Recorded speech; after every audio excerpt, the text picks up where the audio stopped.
In Europe, you ended up in Italy, didn't you, for a number of years, and you signed a contract and everything over I this? lived there for 3 years. Having played in Germany and got this taste for not doing a day job, we came back from one of our 3 months, and then we did another 2 months, and we came back, and I was trying to sign on to take unemployment benefit, and they said, well, we're not a music agency. You have to if you want to take unemployment benefit, you'll have to, go to interviews and provide evidence that you actually been. And so I went to one of an interview for a warehouseman, and I was so blasé and off the cuff about it that he offered me the job. And this was a Friday, and I was to start on the Monday. But over the weekend, we had 3 gigs with this band. They were called the Berkeley Squares. The band had been to. I was from Leicester. I joined in Leicester. We went to Germany, and we had 2 occasions. So I felt rather glum, really. But everybody was doing the same in the band, trying to, make ends meet in order to play, I guess, semi-professionally, but you always hope. Now, one of these gigs, we played 2 sets. When I jumped down off the bandstand from the first set, and this guy with long hair pointed up, beckoned me over, and he said, I said, yeah. He says, do you want to join a band? I said, well, I'm in one. He said, well, yes, but we don't. We're professional. I said, what do you mean? You don't have other jobs? He says, no. I said, I didn't know anything about it, but yeah, I'll do that. So Monday morning, I said, guys, I've got another gig. And Monday morning, I went off from Leicester to Northampton, and became the drummer for a group called the Primitives, whose claim to fame prior to me joining was that they had these 3 Jewish managers who were a riot. They were so funny. They had got them a spot on the Eamon Andrews show, which is like the first talk show, say similar to a Terry Wogan show. And why they were so pleased was that they got them a lot of exposure, but I mean, the band weren't too happy about it. But the format was this: they had really long hair down to here. So the idea was they would play a song at the beginning of Eamon Andrews' show, which was a 45-minute talk show, I believe. And then they'd agreed to have their hair cut, which I don't think they were too happy about, really. But the manager said, look at the exposure. It's great at prime time television. And so they would go over to these chairs that were all being wheeled in. And of course, the format was then Eamon would interview some people. And then periodically would go, how's the haircut going, guys? And they would look rather glum. And then they would play a song at the end with the new haircuts. So that was their claim to fame. And they had a record deal, which I didn't. I'd never made a record that far. And they played mainly in Birmingham, in the Birmingham area. We played ice skating rinks, big pubs, a place called the Elbow Room, which I think is where Spencer Davis and those type of groups used to play. And then we had this idea to go to Italy. The manager said, go to Italy for the summer and play in one of these clubs at the seaside. And it was a 6-week engagement.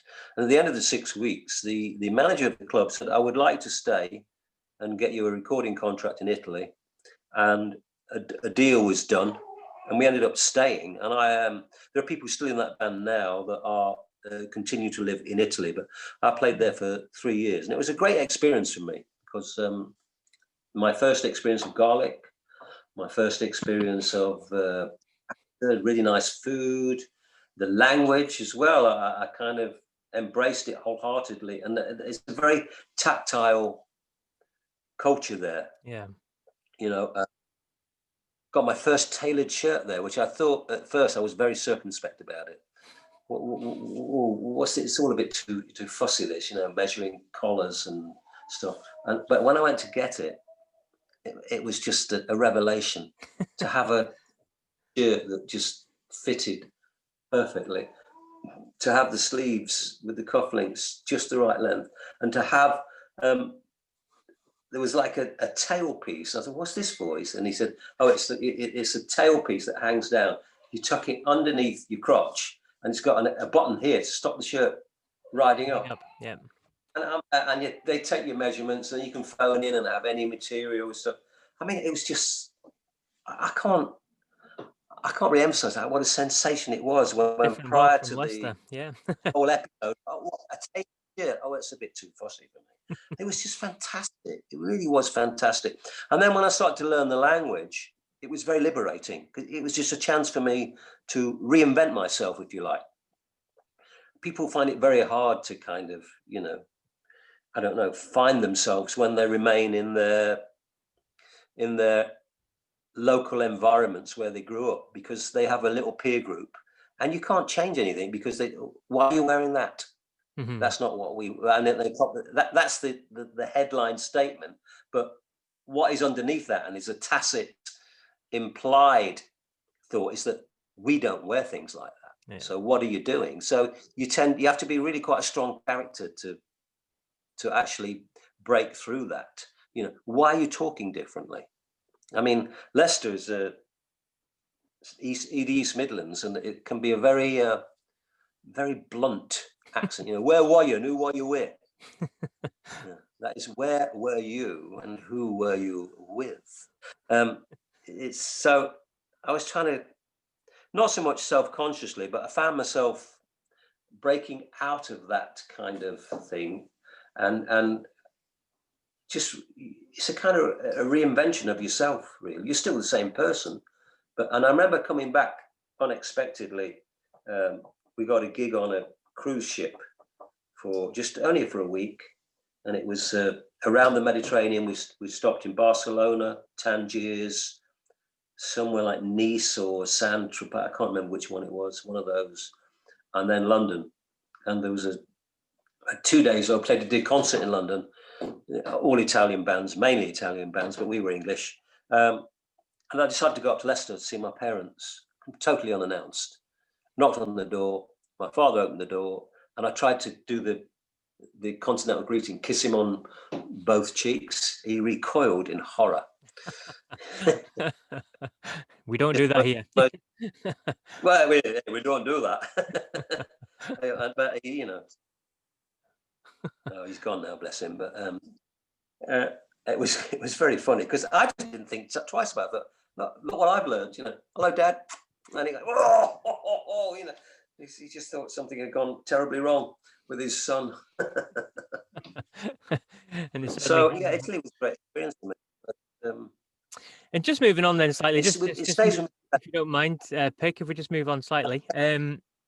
Now, the other big thing, obviously, we haven't mentioned it in the interview, but Dire Straits, you're obviously the original drummer, and you drummed with them for the first 4 albums. I mean, just to begin with, how did you meet the rest of the guys then? How did you join Dire Straits? Because obviously your background with different bands and touring all over. Yeah, I met Mark through a mutual friend.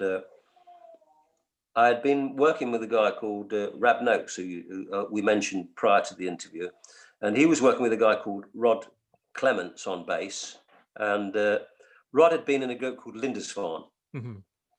a big Geordie band, and he introduced me to Sycow, who was a fellow member of Lindisfarne, and he had a big house in North London, and he would rent rooms to musicians. And I was in London by this time, and I was just fed up with renting from landlords who were very unsympathetic towards musicians, or you couldn't really go about your daily business practicing or whatever. It was seen as a social misfit, really, in those days. So he rented me a room, and one day Mark came round because I had a Revox, a reel-to-reel tape recorder, and Mark wanted to put some ideas down. I happened to be in that day, and I offered to put some percussion hand type things, not a drum kit per se.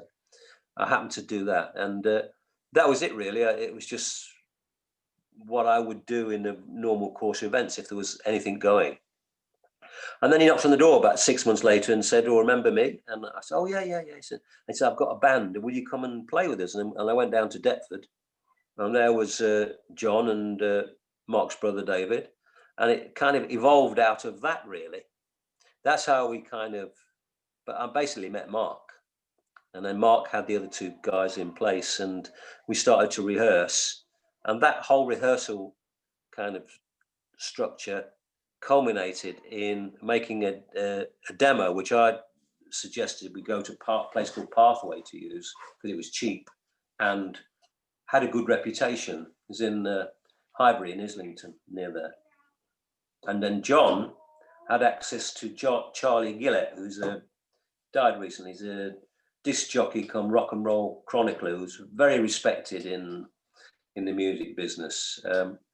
And he said, I think I can get Charlie Gillett to listen to this, which he duly did because he had a radio show in those times. Charlie did. But he was very cute. He said, "Look, lads, thank you. I will listen to the tape." And he was the cute thing is this, and all people should bear this in mind. He said, "I won't listen to it while you're here, but I do promise I will listen to it and I will give you a reaction." So what he did, he did duly listen to the tape. What he didn't tell us was that he was so taken with the Sultans, which was on the tape, that he and the day we happened to visit him in his house, he was compiling his playlist and his timings to make his 90-minute Sunday lunchtime program. And he said he spent a lot of the time rejigging his playlist in order to accommodate Sultans of Swing, and we didn't really know any of this until it had already happened. And I think we were out of town playing somewhere, and people said, "Oh, we heard you on the radio." I said, "That can't be true." But so we phoned Charlie. "Yeah, I played you." And he said, "What's more, when I did play you, I got this reaction." And then basically an artist, somebody from a record company phoned, a lawyer phoned, and an agent phoned, and this kind of created like a snowball effect in the business because we noticed that people with faces we didn't recognize were coming to gigs that we were playing at, and that culminated in a recording contract for Phonogram. And then we made the first record, which was basically the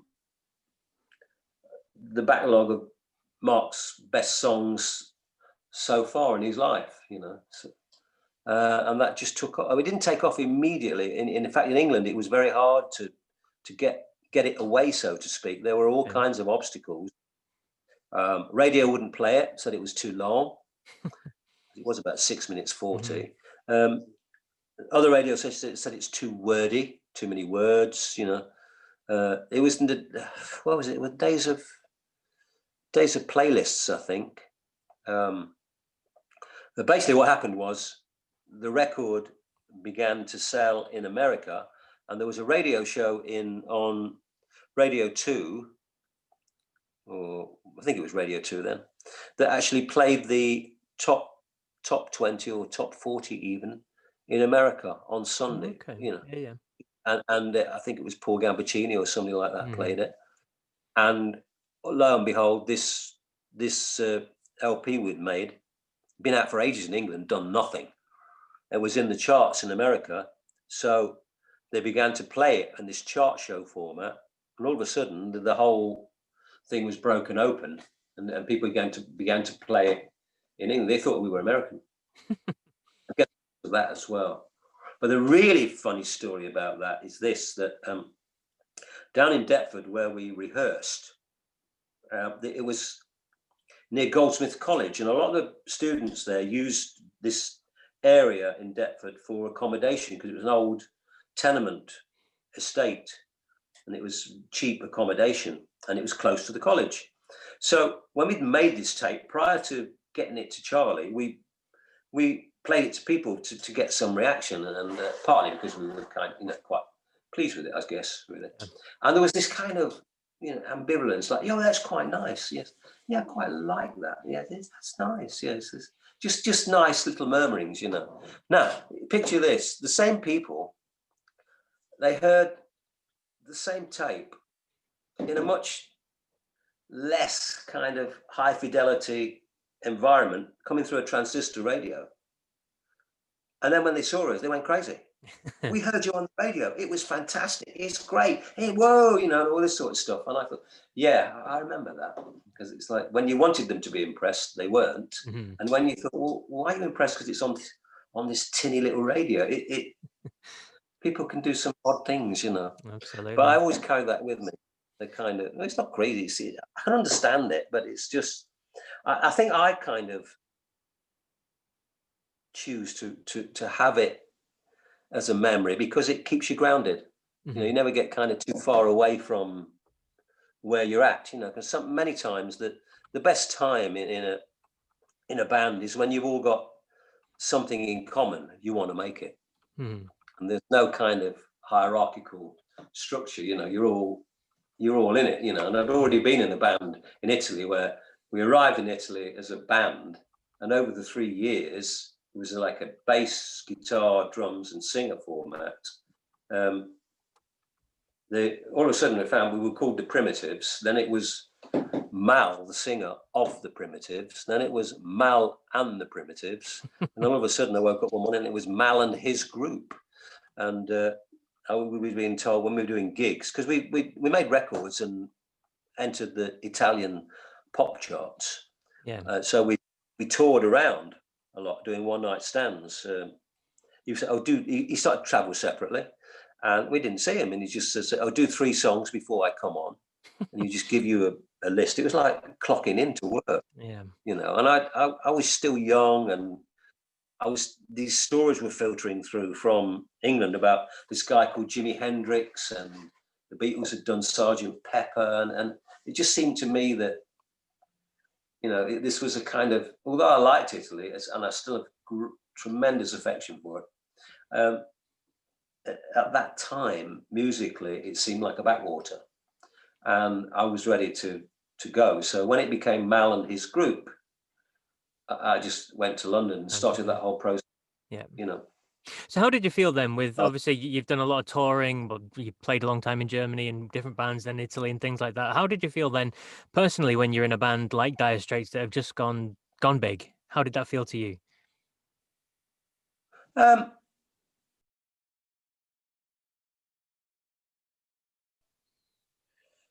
just really, I mean, it's gratifying in a way, you know, that you've come to this point where you can have some kind of financial security, you know, depending on how you manage your affairs, you know. And the thing I liked about it, one aspect of it that I did like was when I met some of the people that prior to Dire Straits I'd worked with, because I was in London for about 5 or 6 years before Dire Straits, you know, just doing lots of sessions and meeting different people. They just said, "Oh, we're so pleased to see that you've made it," because they wouldn't have equated the me to this band, because people thought they were American, but then they see the pic. Oh, it's him. And so that was for me more kind of a personal, cherished memory, that you get this feedback from people that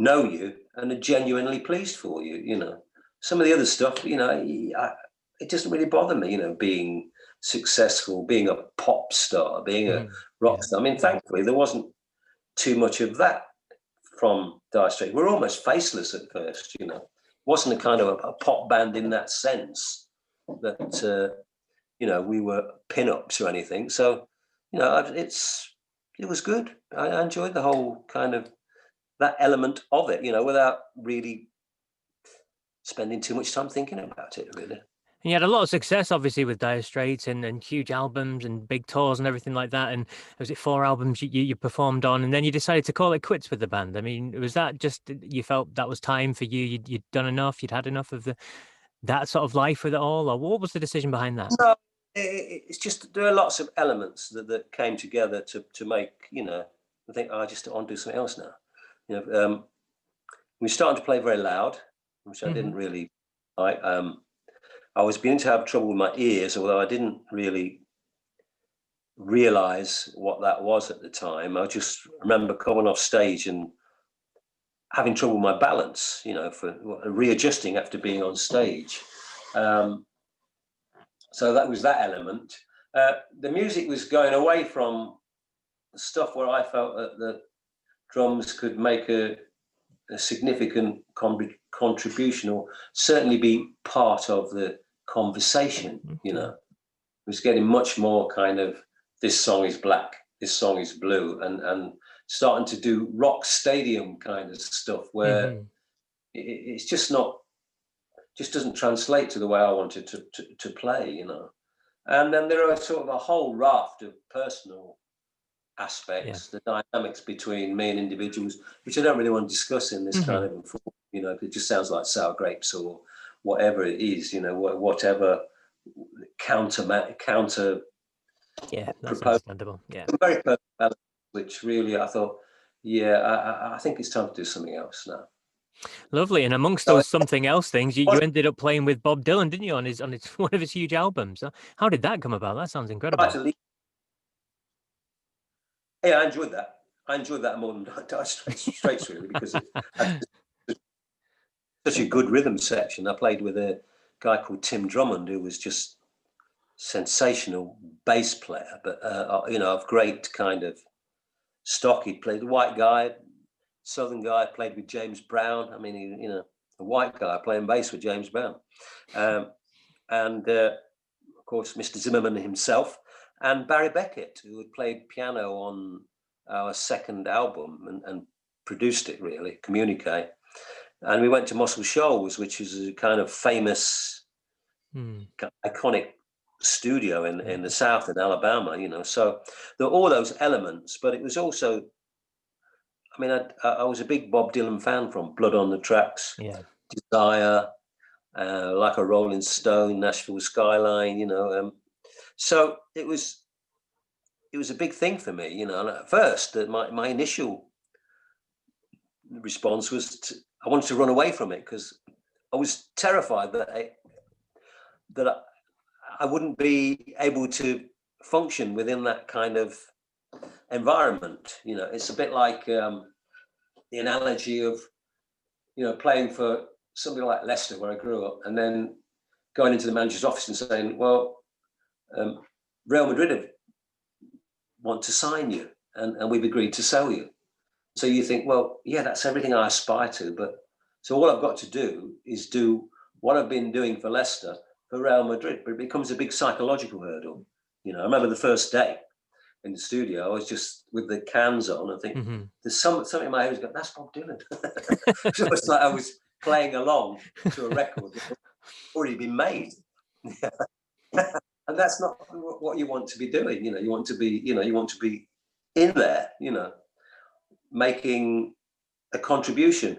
And the thing that I found, apart from Tim and Barry, and of course Mark was on rhythm, he's just a great rhythm player. And he did the lead and all the kind of filigree stuff as overdubs later. But so it's a really bloody good band.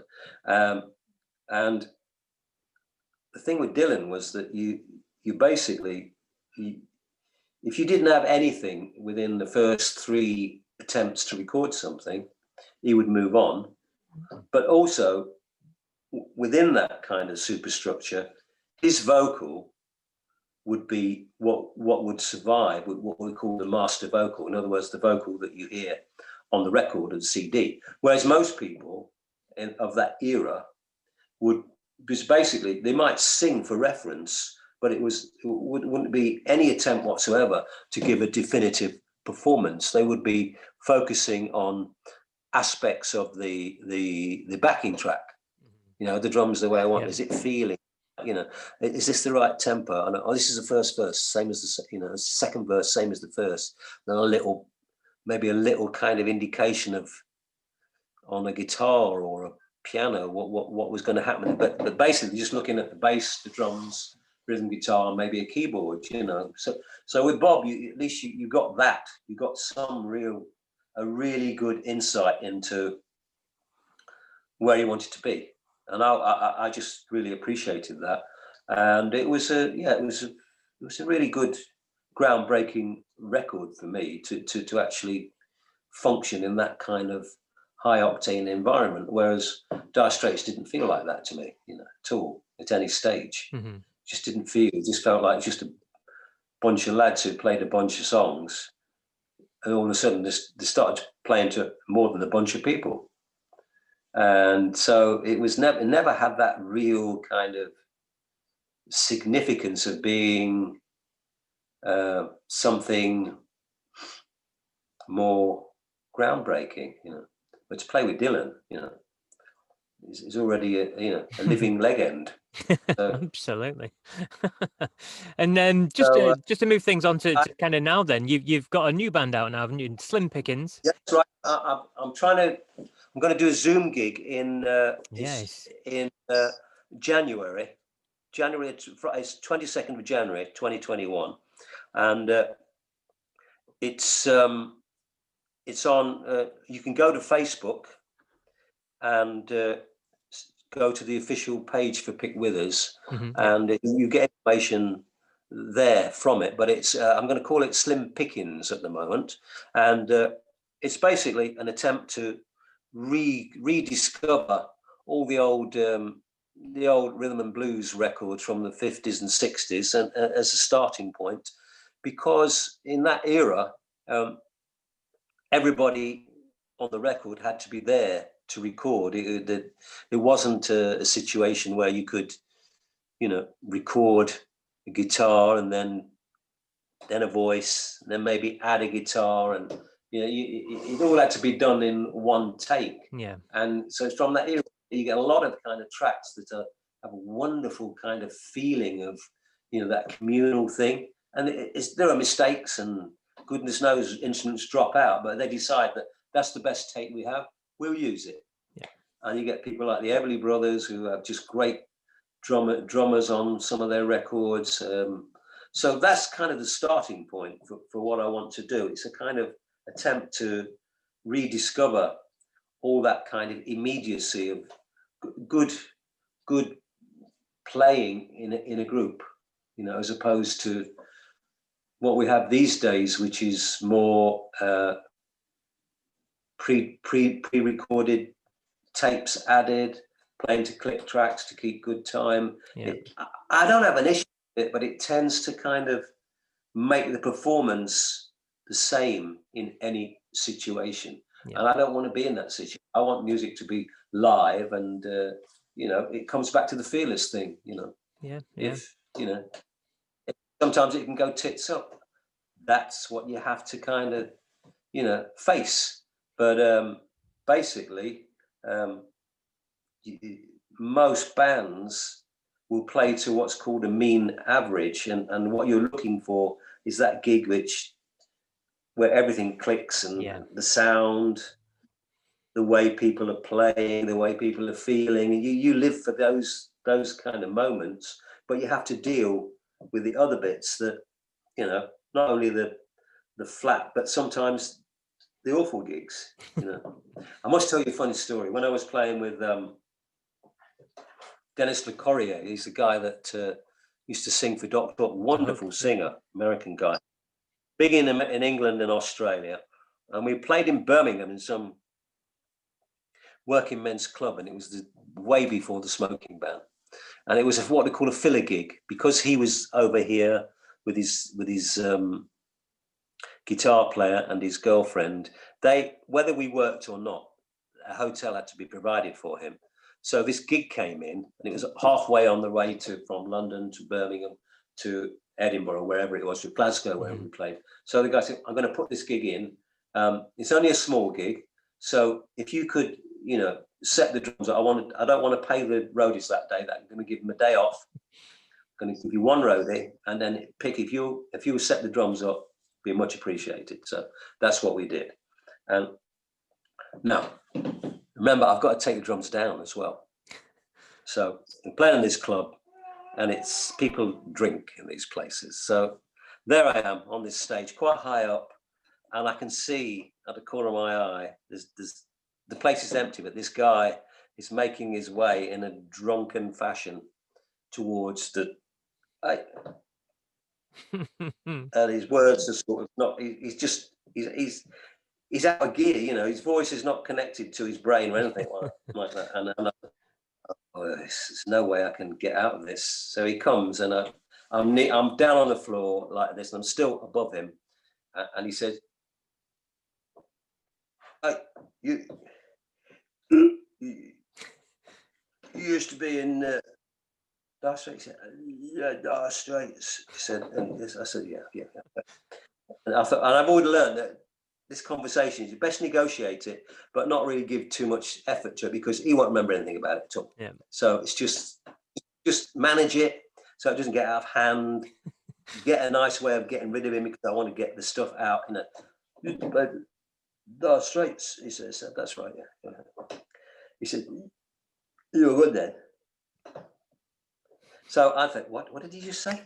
Did he just say, "You were good then," which means I'm still good, or "You were good then"?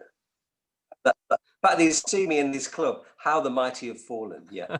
And this is wonderful, because it comes right back to where we were when they were playing, and we were playing the Dire Straits tape to the people on the estate. You know, "Oh, that's quite good. That is, yeah, it's quite nice." You know, all of a sudden, the same tape is played on the radio in a much more crummy format, and they go, "Wow, that's great, that's great." You know, so what comes round goes around, Paul. You know, Indeed. So what can we there you expect from have it. this gig you've got then, this Zoom concert? You're doing it from Liverpool, is that correct?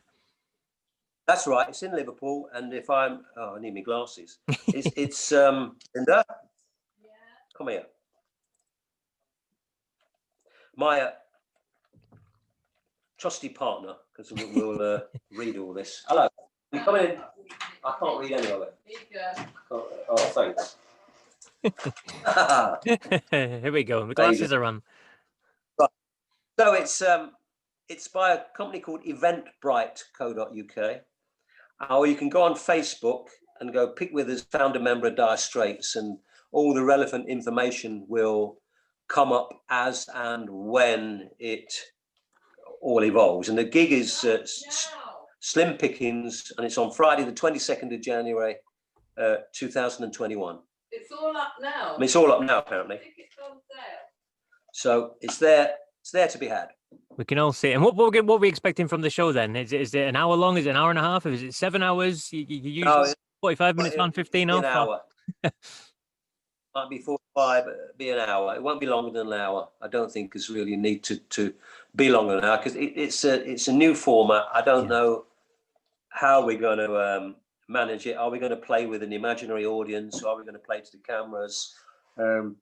It's all Everyone's learning as I speak. Yeah, absolutely. And is this with view It's a really to good going on tour when COVID restrictions all disappear and we can finally be out of our houses? Well, we set this gig because it I have to pay all the musicians, and there's a 6-piece band, and there's sound and cameras. So I'm committed to giving these guys some kind of income for doing it. So if people don't come, I doubt whether it will follow that we'll do live gigs, unless there's some kind of response that indicates people enjoyed it. And people are quite forthright now in these times when they want to, "You were good then."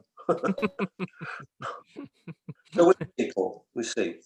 But I'm very keen to play live, because I just think it's the last place where people can't mess with what you do.